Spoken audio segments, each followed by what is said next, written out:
Hi mga gangsters! Samahan niyo ako sa episode na to, A Day in the Life of Gangsters, blah blah blah blah more! Monday ganap to mga gangster. Ito yung life dito sa abroad. Wala kang katulong, so all around ka. Ito ngayon, break time ko to sa work, so I made myself productive and at the same time, nagbabantay din ng baby.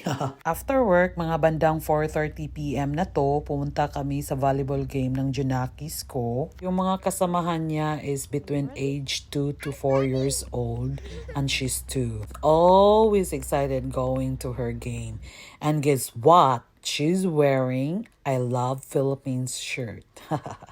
Dito na kami sa court, always kaming first honor, kaya while waiting for others, naglalaro muna siya together with her dad.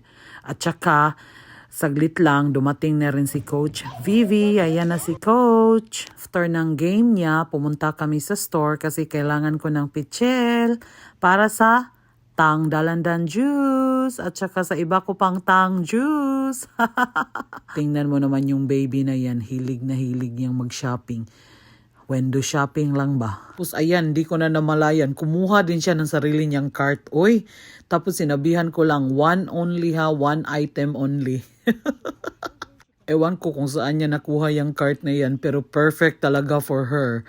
Tapos sinabihan kong one only, may nakita, kinuha. Tapos sinabihan ko, one only lang talaga. Tapos binalik niya. Sinabihan ko siya, tama na, tara na sa counter at may isa ka na.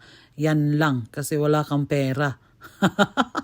Butit sumunod naman at hindi nag-alinlangan. Pero tingnan mo naman, kumuha ng chocolate. Sabi ko sa kanya, one lang. Naman at nakinig, binalik yung chocolate. Pero naawa ako sa kanya kasi panay tingin niya sa chocolate, panay tingin niya sa candies.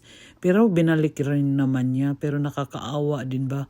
Pero yun kasi dapat turuan natin sila na hindi pwedeng kumuha lang ng kumuha. Kaya sabi ko sa kanya, isa lang talaga baby.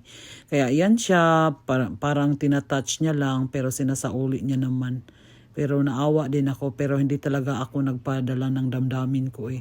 Kasi dapat kung isa lang talaga. So yan siya. Wala pa naman din siyang income. Pag may income na siya, pwede siyang bumili ng kung anong gusto niya. So sa ngayon, isa lang. Pag isa lang. Buti nga't may isa kami dati, wala namang kaming mga ganyan. Uy, ngayon yung mga baby, napaka-social na. Dito na kami sa counter, may nakita naman kung ano-ano. Pero wala lang yan siya. Tumutingin lang, tapos tinatouch, tapos binabalik din naman.